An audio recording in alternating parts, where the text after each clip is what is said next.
The room was dead quiet as Louis Gilbert pressed on with his line of questioning. Mr. MacArthur, how many board meetings did you attend this past year? Flabbergasted, the CEO tried to silence Mr. Gilbert by angrily saying that General Douglas MacArthur did not have to answer the question. Undeterred, Louis persisted in repeating the question until he received an answer from the bold leader of World War II. Today on Zippy Point.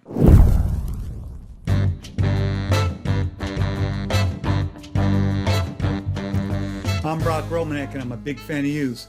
So the year for that scene was 1955 at the annual shareholders meeting for a company called Remington Rand. Of course, today that question would need to be asked because the SEC's regulations require proxy disclosure if a director did not attend at least 75% of a board's meetings during the past fiscal year. But the Gilbert brothers, Louis and John, may be the most important figures in corporate governance that you've never heard of. That's mainly because their 60 years of activism took place long ago, starting in the 1930s and lasting until John died in 2002. They owned stock in 1,500 companies, and attended about 150 annual shareholders meetings annually. 150. That would be about 80 each.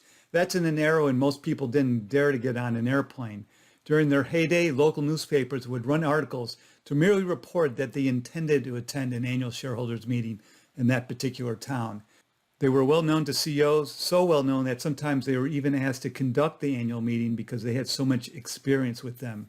On the other hand, many CEOs detested them, particularly later in their career, as they agitated for change in many cases, because trust me, managements were truly entrenched way back when and did whatever they wanted. So let me sidebar here, because if you Google the Gilbert brothers, you really won't find much other than Carl Hagberg's excellent piece on them in his Shareholder Service Optimizer. As Carl noted, Grandma Gilbert got the family into the stock market in an amazingly big way by buying shares of every single dividend-paying stock on the New York Stock Exchange after the market crash of 1929 for literally pennies per share. And then I wrote an article about them about a decade ago. I did this after meeting with John's only daughter, Margot Gilbert Frank. Louis never got married nor had a child. Margot was full of stories about her dad and her uncle. And she arranged for me to review their papers. They are stored at the University of Denver. The Gilberts conducted a lot of research into the companies that they were invested in. Not an easy task back then, the paper world, the pre-computers, pre-internet.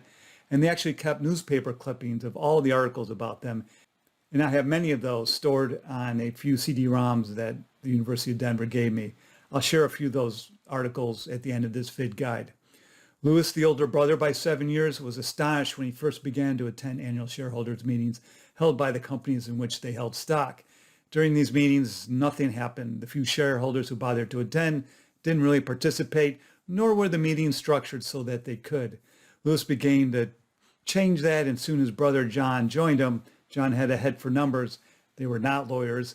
And then the brothers eventually had a team of about a half dozen assistants, and they all worked out of their grandma's apartment where they grew up at 92nd and Park in Manhattan. Margot told me all kinds of stories about the things that went down in that apartment. Probably the biggest accomplishment for them happened early on. In 1945, the Gilbert brothers submitted a group of shareholder proposal to Transamerica Corporation that became the gist of a lawsuit that ultimately upheld the SEC's authority to have adopted its shareholder proposal rule.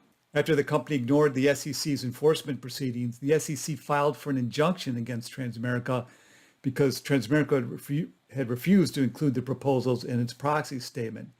At the time, like I said, the shareholder proposal was relatively new. It was known as Proxy Regulation X14 before it was known as Rule 14a8 when it was first adopted in 1942. And since this was the SEC's first and only at the time foray into corporate governance, the company thought that the SEC's adoption of the rule stepped outside the bounds of the authority that Congress had granted the agency when it enacted the Securities Exchange Act of 1934. So this all went down about a decade after these federal securities laws were first adopted. So in 1946, the Third Circuit Court of Appeals ruled in the SEC's favor, and that decision used to be referred to all the time as the Magna Carta of the rights of shareholders. I don't hear that said.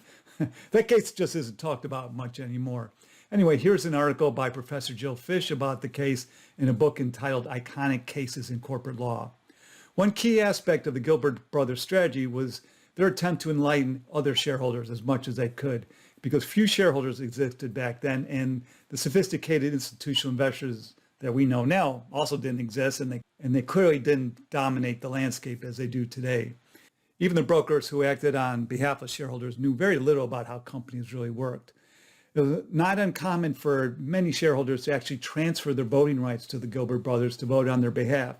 And although the aggregate voting power that the Gilbert Brothers controlled never came close to a majority, all it took back then to pressure management in some cases was just a showing of significant strength to convince a company to change a practice. So the Gilbert Brothers were very effective.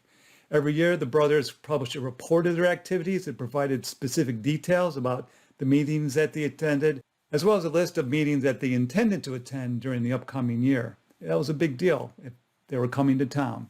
In these early years, the report was addressed to independently minded shareholders.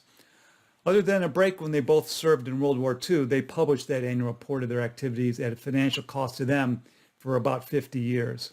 Another key to the Gilbert Brothers strategy was to behave as gentlemen.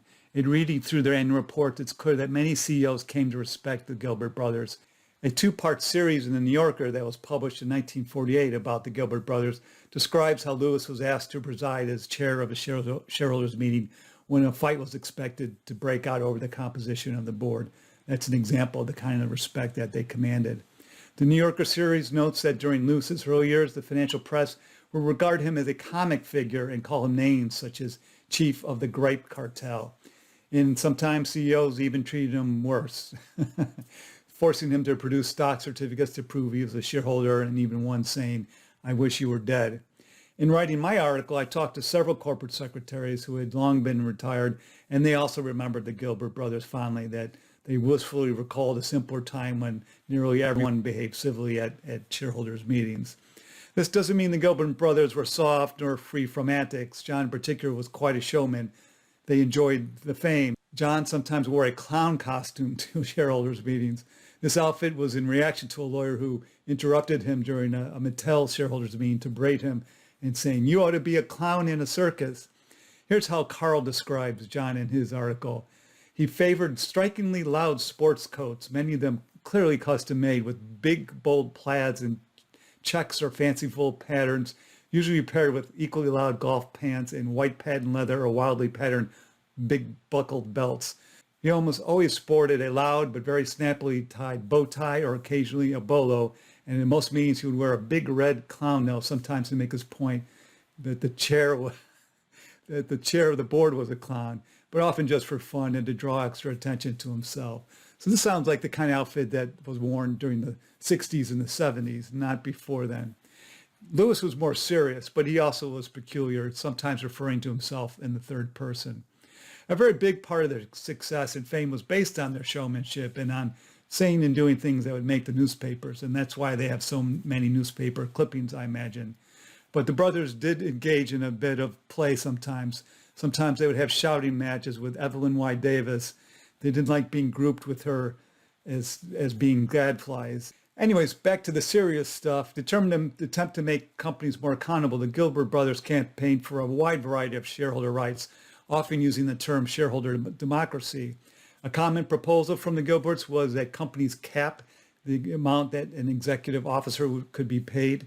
You see that when I've read through their annual meeting reports, the executive comp comes up a lot. Other things that they accomplished that we take for granted right now is that the for and against box was reversed on the proxy card way back then. When it came to shareholder proposals, the SEC, they convinced the SEC to not allow companies to do that. The Gilbert Brothers also convinced the SEC to prevent companies from placing red arrows next to the boxes that they want shareholders to check off on the proxy card. That used to be a practice. Another common proposal from the Gilberts was to ask directors to hold a minimum of shares in the company, a common thing these days, but something that didn't really take hold into the 1990s. And they also fought for the right for the shareholders to ratify the appointment of independent auditors. They were really concerned with fraud and the coziness between the auditors and management, fought to make sure that the auditor was clearly independent. So my meeting with Margot was one of the highlights of my career. Her stories were fascinating.